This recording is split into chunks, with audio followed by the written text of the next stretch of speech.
Matt, check engine lights. What do you do when your check engine light comes on? I freak out. I call the tow truck. I pull over. I call 4 shops and ask them how much. And no. Well, the thing that comes up on the show all the time is, we say, did the check engine light come on? That's one of the first questions we ask, out of every third phone call. And then the next thing is, well, did you get the codes read in by anybody? Or sometimes they already have the code. They go, my car's got a code PO928, whatever the number is. And so what does that mean when the check engine light comes on? Some cars, it's not just the check engine light that comes on, but when the check engine light comes on, it's also the vehicle stability control, the ABS light comes on. Mm-hmm. It's like a Christmas tree. And so, Toyota's the one that I think about. Everyone freaks out like every light on the dashboard came on. It's pretty much, it could be like a no big a deal, but every light on the dashboard. Was that an Italian thing? It was a no big a deal? Slipped in there. Try and hide it. All right, Riccio. It's a no big a deal, Well, yeah, oftentimes it's not a no big deal, but just because you have more lights come on doesn't mean there's a bigger problem. The thing with the Toyotas, for example, everything's computer controlled on the car. And I'll make up a number just to give perspective, but at a class I was recently at with Bosch, let's just say there's 32,000 lines of code in the computer system that launched the space shuttle back in the 80s. A modern car has 200,000 lines of code. Don't hold me to the numbers, but I'm talking about the difference, just the ratio. It's a much more complicated system in a car today than the space shuttle, as far as the control systems. So they're all linked together. We're using fiber optics in some cases, networking them with data lines. So when one system isn't working, oftentimes the other systems, like the brakes and the contraction control, they rely on the engine control, because those systems may not work if the engine's not performing optimally. And that's really what's happened when the check engine light comes on. The computer's determined something's not right. Usually that something has to do with emissions control or the way the car drives, but not always. You can have a check engine light come on and have zero symptom. I was driving with a guy in his truck the other day, and I drive a lot of cars every week. People come in, what do you think of my car? Let's go take it for a drive. We go take it for a drive. And he was talking about the check engine light. He goes, well, the check engine light comes on and it goes off, and I think it has to do something with this oil leak because it came on 8 months ago and they fixed an oil leak and now it's not coming on anymore. But, I think the oil leak's coming back. And I'm like, there's really 200 different reasons why that check engine light can come on. It's just one light. It looks like an engine, if an engine even looked like that anymore. A little, yeah, a little silhouette, And so people think that thing, well, it's definitely coming on for that reason, but there are 200 different reasons, and I'm pulling that number, like your spatial number, kind of out of the air, but realistically there is hundreds of different reasons why that light can come on. So it doesn't always mean this, there's it's the same thing.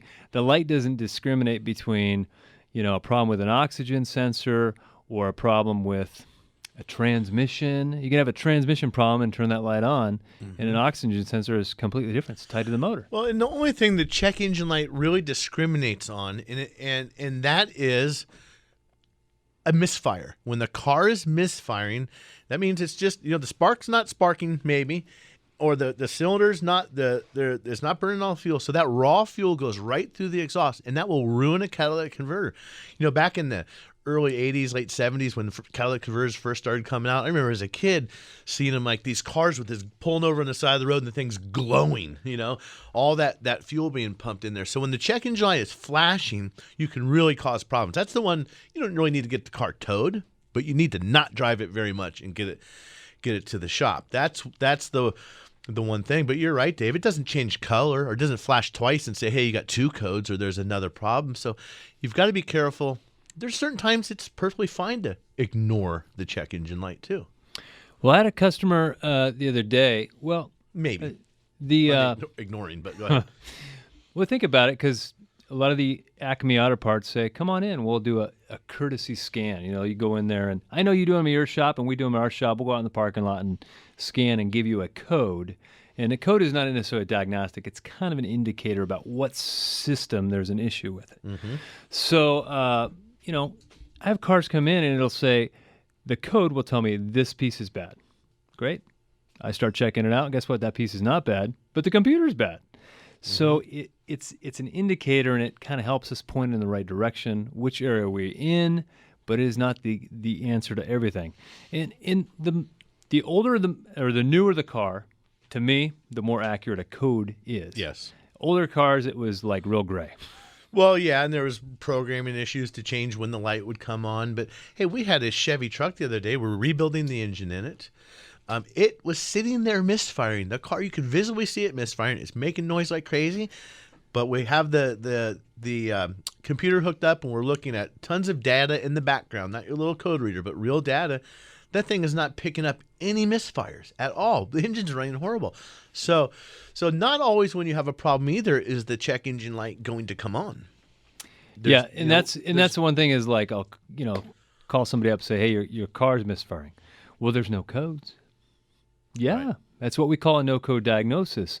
And people will tell me, they say, well, how come you could figure it out when it was at the dealership? They said they couldn't figure it out. How did you? Well, yeah, there was no codes in there. So I see this once in a while. Technician, low-lying fruit. Oh, we can figure that out pretty easy. Sometimes, there's times when there's not really a problem. Say, keep driving. Let's see how it goes. Let's see if it gets worse. Mm-hmm. It's either going to get worse, stay the same, or get better. And so some guys, if you don't want to really take the time because there's no code, so it's going to be a little harder to diagnose. It's going to be some more. That's when he's going to earn his keep. Mm-hmm. To diagnose that car. And that's when you're going to have to spend a little bit more money. So if you're in the frame of mind, or if you go to one of those shops that doesn't charge for diagnostics, allegedly, there's no free lunch. You're paying for it, trust me. Somewhere. But if they're not getting paid, they're not going to work. So they might say, hey, Sal, we just don't see any problems. Wait till it gets worse. Well, they're doing that because maybe they're working for free. And so they're not interested in taking the time to go through. Where if you are paying what you ought to pay for a diagnostic job, somewhere between probably no less than $100 in most cases, people will take the time and go through a specific process. And I think as technicians, and I'm guilty of it myself, and I'll make the comparison to a physician. My wife's a doctor. I'll look at a car and go, oh, yeah, just got the coil. Coil's bad. And we don't do all the testing because we think we want to help the customer. We think where my wife will, or any other physician will look at a patient and say, well, that's it, but we still are going to run all the tests because we have to be sure. And my point is there, we can sometimes get the blinders on as technicians trying to not to have to charge so much in testing and diagnostic fees, and we're wrong. Sometimes you call a coil or something, and as these cars get higher mileage, on it, let's just pick a 60 or 70,000, 80,000 mile car maybe, and it comes on, it has a misfire. Chances are it's going to have a bad coil, depending on the car. Now, let's fast forward 100,000 miles, take a 160, 80,000 mile car. 10 people have worked on it. Spark plugs have changed 3 times. The oil hasn't been changed on a regular basis. Some have missed.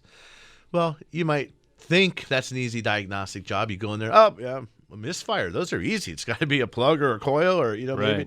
No, now we start seeing mechanical problems. It's not always an electronic problem causing your computerized failure. Mechanical problems too. So as a takeaway, the check engine light, if it's flashing, that's a bigger deal. Mm-hmm. If it's not flashing, it doesn't mean you got to slam on the brakes, pull in the shop. It lets you know there is a problem. We do need to get it checked out. Mm-hmm. If you are going to utilize the free, Acme Auto Parts for a code thing, sometimes that could be helpful because you say, okay, what is something related to the gas cap or the emissions? Yeah. Nothing's going to keep me from going, cross town tomorrow. It's a good barometer to go get that code read. Yeah. But it's not the cure-all and the right answer.